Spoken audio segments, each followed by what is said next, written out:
আসসালামু আলাইকুম।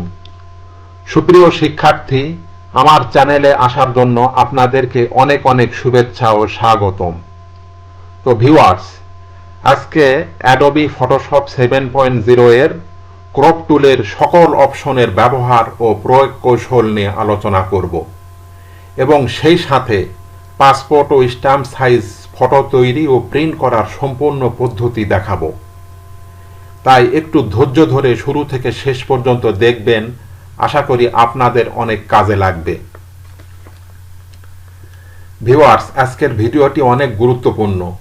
আপনারা চাইলে নিজেরা মোবাইলে ছবি তুলে উক্ত ছবি ক্রপ করে এডিট করে এরপর কোনো দোকান থেকে তা প্রিন্ট করে নিতে পারবেন, বা নিজের প্রিন্টার মেশিন থাকলে তা প্রিন্ট করে নিতে পারবেন।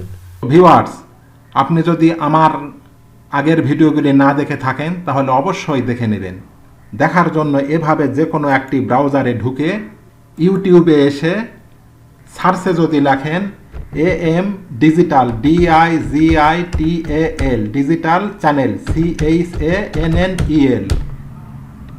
লিখে ইন্টার দিলে আমার এরকম একটি ডিসি লোগো দেখতে পাবেন। উক্ত লোগোতে ক্লিক করলে আমার এই চ্যানেলের ভিতরে নিয়ে আসবে। সেখানে ভিডিওসে ক্লিক করে আপনি আমার পূর্বের সকল ভিডিও পেয়ে যাবেন। তো আমি এটি ক্লোজ করে দিলাম। আর এই চলতি ভিডিওর উপরে থাকা আই বাটনে ক্লিক করেও আপনি আমার আগের পর্বটি দেখে নিতে পারেন। চলুন কথা না বাড়িয়ে মূল কাজ শুরু করা যাক। তো আমার কম্পিউটারে থাকা অ্যাডোবি ফটোশপ 7.0 এই সফটওয়্যারে আমরা ক্লিক করে সফটওয়্যারটিকে আমরা ওপেন করলাম। ফটোশপ উইন্ডোর বামে প্রদর্শিত এই টুল বক্সের তৃতীয় সারিতে থাকা এই টুলে মাউস নিলে দেখেন লেখা আসে ক্রপ টুল। আমরা এখানে ক্লিক করলে এটি সিলেক্ট হবে। আবার আমরা কিবোর্ড থেকে যদি আমরা শুধু সি চাপি তাহলে দেখেন আমাদের এই ক্রপ টুলটি কিন্তু সিলেক্ট হয়েছে। তো ক্রপ টুলে ক্লিক করলে উপরে অপশন বারে ক্রপ টুলের বিভিন্ন অপশন এখানে শো হচ্ছে। এখানে wide, height, resolution, pixel, inches, front image, clear, আমি সকল বিষয়ে আলোচনা করব। তো ক্রপ শব্দের অর্থ হলো কাটা, আর যে টুলের মাধ্যমে কাটা হয় তাকে ক্রপ টুল বলে। সাধারণত কোনো ইমেজকে স্ক্যানিং করার পরে চারপাশ থেকে কিছু অংশ কেটে ফেলার প্রয়োজন হতে পারে। ইমেজের এই অপ্রয়োজনীয় অংশ কেটে ফেলার জন্যই ক্রপ টুল ব্যবহার করা হয়। তো আমরা এখন একটি ইমেজ ও একটি ফটো এনে এই অপশনগুলির ব্যবহার দেখব। তো এজন্য আমরা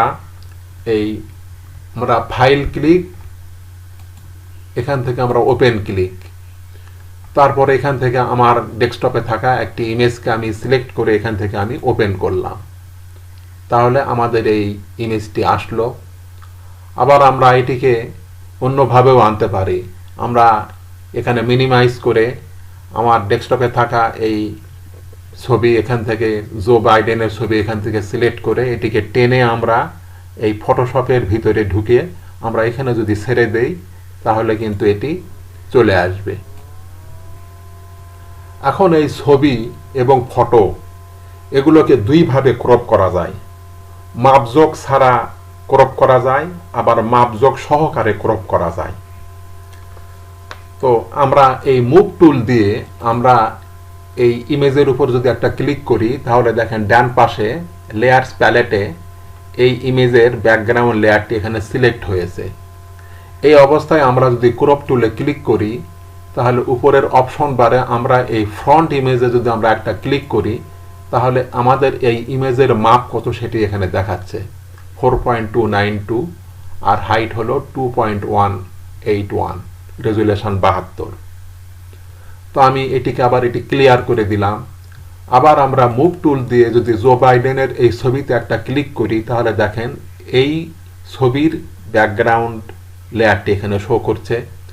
এখন আমরা এই ক্রপ টুলে ক্লিক করে আমরা এই ফ্রন্ট ইমেজে ক্লিক করলে কিন্তু এটির একটি মাপ দেখাচ্ছে 4.097 এবং 2.33, রেজুলেশন 72, এটি পিক্সেল ইঞ্চিতে আছে। তো আমি এটি ক্লিয়ার করে দিলাম। তো আমি এটি ক্লোজ করে দিলাম। এখন আমরা এই ক্রপ টুল ক্লিক করে এটিকে আমরা ম্যাক্সিমাইজ করে নিলাম। উপরে অপশন বারে হোয়াইট, হাইট, রেজুলেশন, পিক্সেল কোনো কিছু নির্ধারণ না করে আমরা এই মাউস দিয়ে দেখেন আমরা যেদিকেই টানবো, যেভাবে টানবো সেভাবেই করে কিন্তু এটি কিন্তু সিলেকশন হবে। এভাবে করে যদি আমরা এখানে সিলেকশন ছেড়ে দেই, দেখেন এটি সিলেক্ট হয়ে গেল। এখন উপরের এখান থেকে আমরা যদি ওকে করি তাহলে কিন্তু এটি ক্রপ হয়ে যাচ্ছে। আমি কন্ট্রোল জেড দিয়ে ব্যাকে আসলাম। এখন যদি আমরা এখানে নির্ধারণ করে দিই, সাপোজ এখানে আমরা নির্ধারণ করে দিলাম 1 ইঞ্চি, এখানে আমরা নির্ধারণ করে দিলাম হাইট 1 ইঞ্চি, এখানে রেজুলেশন দিলাম হলো 300 নির্ধারণ করে। এখন আমরা যদি এখানে দেখেন যদি ড্রাগ করি, আমরা যেভাবেই ড্রাগ করি না কেন সে এই অনুপাতে 1:1 এই অনুপাতেই কিন্তু সে নেবে। এখন আমরা যদি এখান থেকে ছেড়ে দেই, দেওয়ার পর আমরা যদি ওকে করি, দেখেন এটি কিন্তু আমাদের ক্রপ হয়ে গেছে। এখন মাপযোগ সহকারে কিভাবে ক্রপ করে সেটি আমরা দেখব। তো সেটি দেখার জন্য আমরা এই ফাইল ওপেন, আমরা এই পাসপোর্ট ছবিকে আমরা ওপেন করলাম। করার জন্য আমরা এই জো বাইডেনের ছবিকে আমরা এখন পাসপোর্ট ছবি বানাবো এবং স্ট্যাম্প ছবি বানাবো। তো সেটি করার জন্য আমরা এই ক্রপ টুলে ক্লিক করে এখানে হোয়াইটের এখানে আমরা পাসপোর্টের মাপ হলো হোয়াইট হলো 1.5 ইঞ্চি আমরা লিখে দিলাম, আর হাইট লিখে দিলাম আমরা 1.8ও লেখা যায় বা 9ও লেখা যায়, আমরা 9 দিলাম। 1.9 ইঞ্চি করে রেজুলেশন আমরা দিলাম হলো 300 পিক্সেল ইঞ্চিতে রাখলাম। রেখে আমরা এখানে মাউস এভাবে ধরে আমরা যদি এভাবে যদি ড্রাগ করি, আমরা যেভাবেই টানি না কেন আমাদের এটি পাসপোর্টের এখন মাপে এটি চলে আসবে। এখন আমরা কিন্তু এইভাবে আমরা টানতে পারি, অথবা আমরা এই অ্যারো কি দিয়ে কিবোর্ড থেকে আমরা অ্যারো কির মাধ্যমেও কিন্তু আমরা এভাবে করে কিন্তু আমরা সঠিক প্লেসে আমরা নিতে পারি। এভাবে নেওয়ার পরে আমরা উপরে অপশন বারে দেখেন এখানে লেখা আছে ক্যান্সেল, এখানে দিলে এটি ক্যান্সেল হয়ে যাবে এবং এখানে দিলে কমিটমেন্ট সংগঠিত হবে বা ওকে হবে। আমরা এখান থেকেও ওকে করতে পারি। আবার আমরা কন্ট্রোল জেড দিয়ে ব্যাকে আসলাম, ব্যাকে আসে আবার আমরা এই ক্রপ টুলে এভাবে ক্লিক করে এখান থেকে আমরা এভাবে সিলেকশন করে এভাবে টেনে এনে আমরা যদি কিবোর্ড থেকে যদি ইন্টার চাপি তাহলে কিন্তু এটি ক্রপ হয়ে যাবে। তো আমি কন্ট্রোল মাইনাস চেপে একটু ছোট করে নিলাম। এখন আমরা এই পাসপোর্ট ছবির এই ব্যাকগ্রাউন্ডকে আমরা রিমুভ করব। তো এখানে দেখেন আমাদের বিভিন্ন কালার রয়েছে, এখানে দেখেন একটি কালার, এখানে কালো কালার, এখানে লাল কালার, মাল্টি কালার রয়েছে।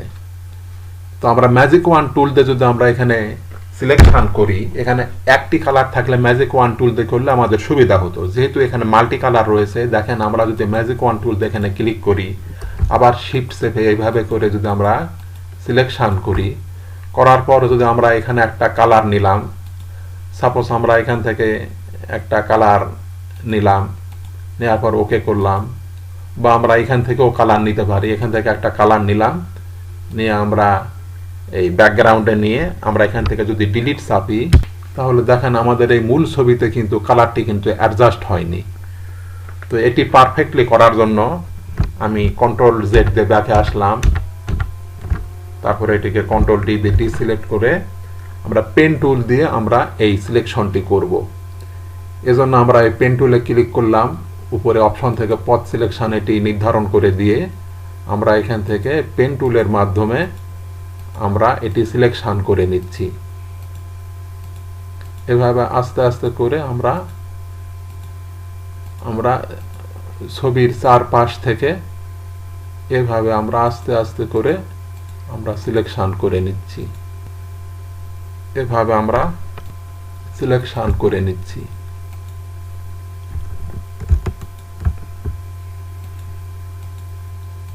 তো আমি পরে পেন টুলের ব্যবহারটি দেখাবো, এর জন্য একটি টিউটোরিয়াল আমি দেব পেন টুলের উপর পুরো ভিডিও। তো এখন আমি এভাবে করে পেন টুল দিয়ে সিলেকশন করে নিচ্ছি। তো এখন আমি পেন টুল দিয়ে এটি সিলেকশন করে নিচ্ছি এবং ব্যাকগ্রাউন্ডকে সিলেকশন করার জন্য ছবির বাহির থেকে আমরা শুধুমাত্র এই ব্যাকগ্রাউন্ডকে এইভাবে আমরা সিলেকশন করে নিয়ে কন্ট্রোল অল্টার এন্টার দিলে এটি সিলেকশন হবে। এখন যদি আমরা কিবোর্ড থেকে ডিলিট চাপি তাহলে দেখেন আমাদের ব্যাকগ্রাউন্ডটি কিন্তু রিমুভ হয়ে গেছে। এখন কন্ট্রোল ডি দিয়ে আমরা ডিসিলেক্ট করলাম।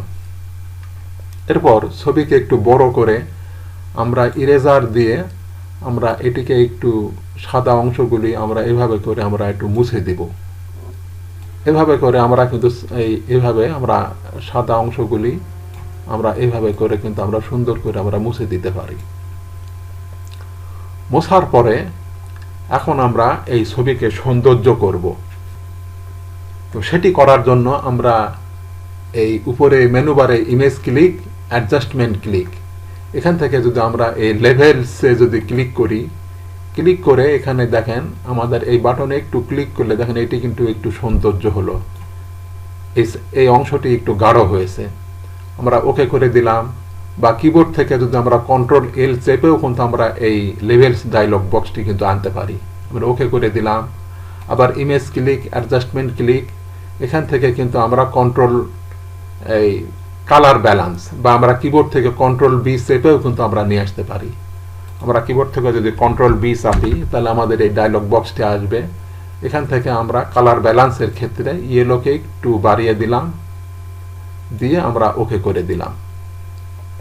তারপরে আমরা এখান থেকে আবার ইমেজ অ্যাডজাস্টমেন্ট, এখান থেকে কিন্তু আমরা এই কন্ট্রোল ইউ চেপেও নিয়ে আসতে পারি, হিউ স্যাচুরেশন বা এখান থেকে ক্লিক করেও আনতে পারি।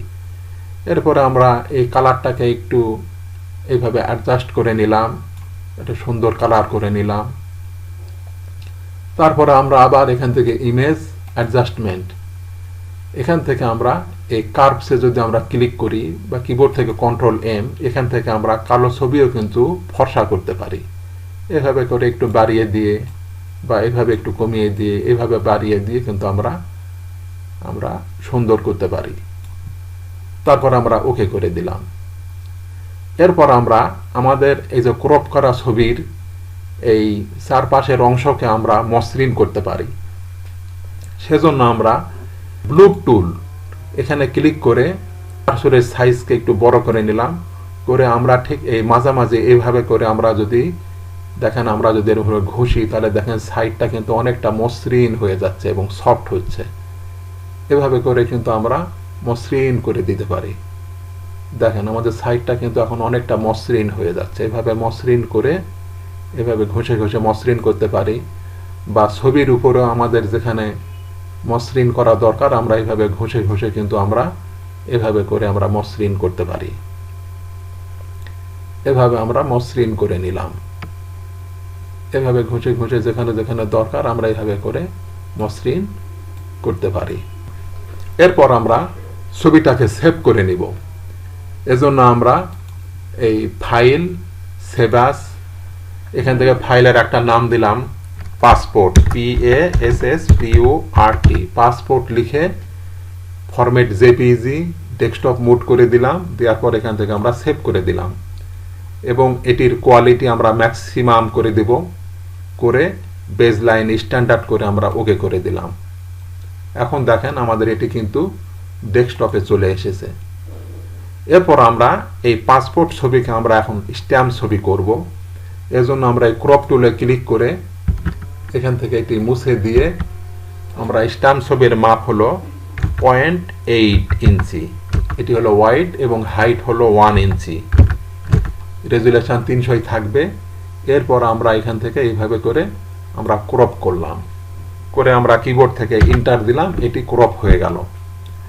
এখন আমরা ফাইল, সেভ অ্যাজ, এর নাম দিলাম স্ট্যাম্প, STUMP, স্ট্যাম্প সাইজ করে ফরম্যাট জেপিইজি করে ডেস্কটপ মুড করে আমরা এখান থেকে সেভ করে দিলাম, এটিকে ওকে করে দিলাম। তাহলে আমাদের ডেস্কটপে আমরা পাসপোর্ট সাইজ এবং স্ট্যাম্প সাইজ দুটি ছবি পেলাম। এখন আমরা ছবিকে প্রিন্ট করার জন্য ছবিকে আমরা সাজিয়ে নিব। তো সাজানোর জন্য আমরা এখান থেকে ফাইল ক্লিক, নিউ ক্লিক, এখান থেকে preset size A4 contents white রেখে ওকে করে দেব। দেওয়ার পর এখন আমরা এই ফাইল ওপেন করার পর আমরা পাসপোর্ট ছবিকে সিলেক্ট করে আমরা ওপেন করলাম। করার পর এখানে ছবি আসার পরে আমরা মুভ টুল দিয়ে এখানে ছবির উপর ক্লিক করে টেনে আমরা সাদা আর্টবোর্ডের উপর নিয়ে এটি ক্লোজ করে দিলাম। এরপর এটি ম্যাক্সিমাইজ করে এরপর আমরা এই ছবিকে আমরা বাম পাশে নিয়ে আসলাম মুভ টুল দিয়ে। তারপর আমরা অ্যারো কি দিয়ে এইভাবে করে ছবিকে সাজিয়ে নিলাম। এরপর আমরা ছবিকে কপি করার জন্য কিবোর্ড থেকে অল্টার চেপে মুভ টুল দ্বারা মাউসের বাম বাটন চেপে এইভাবে করে আমরা কপি করলাম। আবার আমরা অল্টার চেপে মাউসের বাম বাটনে ধরে ড্রাগ করে আমরা এইভাবে করে ছবিকে নিয়ে আসলাম। আবার আমরা চাইলে এই ছবিকে আমরা ঘুরিয়েও সাজিয়ে নিতে পারি। দেখেন মাউস এখানে নিলে যে এমন হলে আমরা এখানে এইভাবে করে আমরা কিন্তু ঘুরিয়ে সোজা করে নিলাম। দেওয়ার পর আমরা ওকে করলাম। তারপর আমরা আবার মুভ টুল দিয়ে এটিকে এইভাবে আমরা সাজিয়ে নিলাম। এরপর আমরা স্ট্যাম্প সাইজ ছবিকেও এখানে আমরা নিতে চাই। তো আমরা এক লাইনে 3টি পাসপোর্ট এবং 2টি স্ট্যাম্প নিব।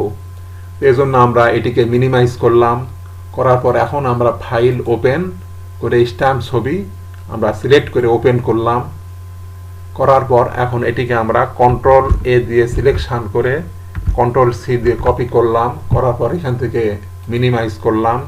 দিয়ে আগের ম্যাক্সিমাইজ ছবিকে আমরা ওপেন করলাম। করে আমরা এখান থেকে কন্ট্রোল V দিয়ে পেস্ট করলাম। এরপর আমরা মুভ টুল দিয়ে এটিকে আমরা এখানে নিয়ে আসলাম স্ট্যাম্প ছবিকে দিয়ে এভাবে করে আমরা সাজিয়ে নিলাম। আবার এখানে অল্টার চেপে এই ছবিকে কপি করে আমরা আরেকটা ছবি নিলাম। এভাবে করে আমাদের ছবি নেওয়া শেষ। এখন আমরা এটির প্রিন্ট প্রিভিউ দেখব। তো এজন্য আমরা ফাইল ক্লিক, এখান থেকে দেখেন প্রিন্ট উইথ প্রিভিউ। এখানে আসার পরে আমরা এই সেন্টার ইমেজ এই বক্সে টিক তুলে দেব। দিয়ে এখানে আমরা এটিকে আউট করে দেব। এটিও আমরা আউট করে দিলে দেখেন আমাদের এটি এখন ঠিক মতো এসেছে। এরপর আমরা এখান থেকে প্রিন্ট ক্লিক করার পর এখানে এসেছে প্রসিড। আমরা যদি প্রসিডে ক্লিক করি, আমরা যদি প্রিন্ট করতে চাই, আমার কম্পিউটারে প্রিন্টার সেটআপ দেওয়া আছে, এই জন্য এটি এসেছে। আপনাদের না থাকলে প্রিন্টারে সেটআপ করে নেবেন। তারপর এখান থেকে প্রপার্টিস ক্লিক করার পর আমরা লেটার আছে, আমরা এটিকে A4 করে দিব। ওরিয়েন্টেশন পোর্ট্রেট রাখবো। পেপার টাইপ প্লেন পেপার আছে, আমরা এখান থেকে Epson premium glossy. Quality standard আছে, আমরা এখান থেকে হাই করে কালার মুড করে আমরা যদি ওকে করে দেই, এখন আমার প্রিন্টারের লাইন অন করে যদি আমরা ওকে করে দেই, তাহলে আমাদের এই পাসপোর্ট সাইজ ছবি স্ট্যাম্প ছবি কিন্তু প্রিন্ট হয়ে কাগজ বের হয়ে আসবে। তো আমার প্রয়োজন নেই, এজন্য আমি এটিকে ক্যান্সেল করে দিলাম। তারপরে এটিকেও আমি এখান থেকে ক্যান্সেল করে নো করে দিলাম। এটিকেও আমি এখান থেকে নো করে দিলাম। এখন আমাদের এই ক্রপ টুলে আমরা এতক্ষণ কাজ করেছি, কাজের ক্ষেত্রে কোনো অপশন যদি এলোমেলো হয়ে যায়, সেক্ষেত্রে আমরা এই ক্রপ টুলের এই ড্রপ ডাউন বাটনে ক্লিক করে এখান থেকে আরও এখানে ক্লিক করে রিসেট অল টুলস করে আমরা যদি এখানে দেখেন লেখা এসেছে reset all tools to the default settings. আপনারা কি ডিফল্ট সেটিংসে রাখতে চান পূর্বের নাই? তাহলে এখানে ওকে করে দিলে এটি এখন দেখেন আমাদের ডিফল্ট সেটিংস হয়ে গেছে। তো ভিউয়ার্স, আজকের মতো এ পর্যন্তই। ভিডিওটি দেখার জন্য অনেক ধন্যবাদ। ভিউয়ার্স, আপনি যদি আমার চ্যানেলে নতুন হয়ে থাকেন তাহলে পরবর্তী ভিডিওগুলি পাওয়ার জন্য চ্যানেলটি অবশ্যই সাবস্ক্রাইব করে পাশে থাকা বেল বাটনটি অন করে দেবেন। তাহলে আগামী ভিডিওগুলি আপলোড করার সাথে সাথে নোটিফিকেশান পেয়ে যাবেন। আর পূর্বে যদি সাবস্ক্রাইব করে থাকেন তাহলে অনেক অনেক ধন্যবাদ। সেই সাথে লাইক, শেয়ার ও কমেন্ট করতে ভুলবেন না। আল্লাহ হাফেজ।